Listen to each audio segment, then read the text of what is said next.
Hi. Welcome to Chapter 10. This is hashtag How to Run for Governor. Let us begin. Article 7, Week 10.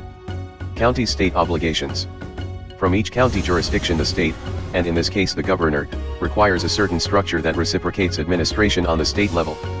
As property in Tennessee is taxed by the state through its 99 houses in 95 counties. In order to do so, the governor's motivation is to have a puppet-like government in each county to ensure a most efficient collection of tax dollars, so that matters of governance may be reinforced. This puppet-like government bound to conscience and the TN Constitution is elected to meet the needs of about 64,102 residents. See, if one hasn't seen the mental and metaphysical levels of citizens in our state, one should try. There is the upper, Senate, 33, and lower, Representatives, 99, houses in the General Assembly. We are not talking about the specific assemblies at our homes. There is theoretically little difference between their function as law patterns human behavior and follows a successful train of thought. See, we are taxed twice. The nation taxes our income and the state taxes our property. But as we are not taxed without being represented, as our Senate and House of Representatives speak in citizens' best interests. Just as the President, the Capitol, and the Supreme Court of the U.S. are funded with our income tax, property tax provides us a governor, a state legislature, and our Supreme Court of Tennessee. County government is to mirror state government as state mimics our national administration. Each county is expected to employ legislative and executive bodies where a treasurer is appointed by both houses of the General Assembly for 2 years, as elections are held the first Tuesday in November every Olympiad after and since 1870 until the end of time. Each county is expected to employ legislative and executive bodies. The state has its executive body, and each county is required to function in like manner. They all have legislative bodies, county executives, a sheriff, trustee, register, clerk, and assessor of property. Each county commissions elected citizens to legislate the direction of the county. The executive branch of county government includes the county mayor and his or her staff, where they execute what the commission votes on for the betterment of the county. The sheriffs and their staffs ensure the enforcement of commissioners' decisions that executives are meant to carry out. All need a trustee, a register, and a clerk for obvious reasons.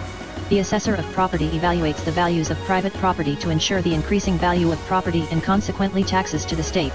County government is solely in place as a buffer to the state administration. If issues can be handled on the county level, it becomes incumbent upon county administration to do so. The governor depends on the county administration to maintain the peace and tranquility of the state and consequently the nation.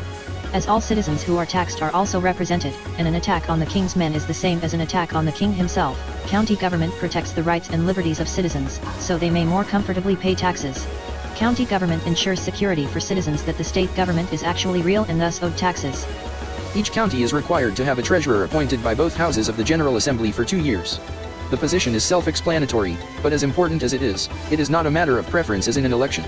It is a matter of the science of numbers where charisma plays no part. The state can't afford to lose 1 cent, neither will it stand an extra cent more than what is due. The treasurer has a duty to add property taxes on everything from chocolate bars to cars and from real property to that which is intangible without being off by 1 cent. He or she must know how much is due, how much has been paid and how much is owed, and, in the rare case that one overpays, redistribute to citizens what is owed them. Tennessee doesn't tax citizens' income, because being a resident of a state with such an abundance of agriculture, the state frankly doesn't need to do so. We are afforded agriculture and commerce under the Constitution, so everyone eats and gets an income, and the state doesn't tax citizens just to gain capital. The purpose of government is not to make money. For these county positions other than the treasurer, elections must be held as they are not a matter of science but conscience. With elections being held the first Tuesday in November every Olympiad after and since 1870 until the end of time, there is no excuse not to know when to vote or when to run, if that be one's calling. But not everyone has a calling to be in such positions, and not everyone thinks they should vote without trying to run for some position which their qualifications direct them. These positions are a service to the public, and in most cases one can be more profitable in the private sector, but there is a certain amount of fame and joy that comes along with winning an election and proving their fidelity to the county and state in which they reside. We all prefer the glory and joy associated with triumph, victory, and achievement, so one can't say they wouldn't prefer the benefits of such power.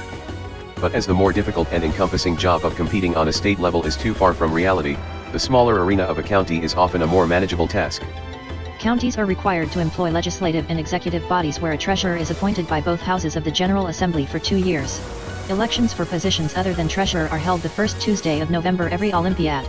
In order to collect taxes at a maximum efficiency, the governor needs legislative and executive officers in place to be accountable for maintaining law and order in each county.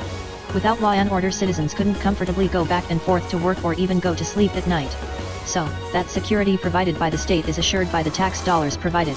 From those tax dollars collected, officers are commissioned where the commission directs the county mayor to execute its decisions. The sheriff enforces the law for the mayor, and trustees, registers and clerks perform the clerical duties necessary for the documentation of daily operations of the county. The assessor of property prepares citizens for taxation. The treasurer just adds what is collected, not being elected as other positions. That's all for this time. After next session we will have pop quiz number 2, so reread your notes and prepare yourselves.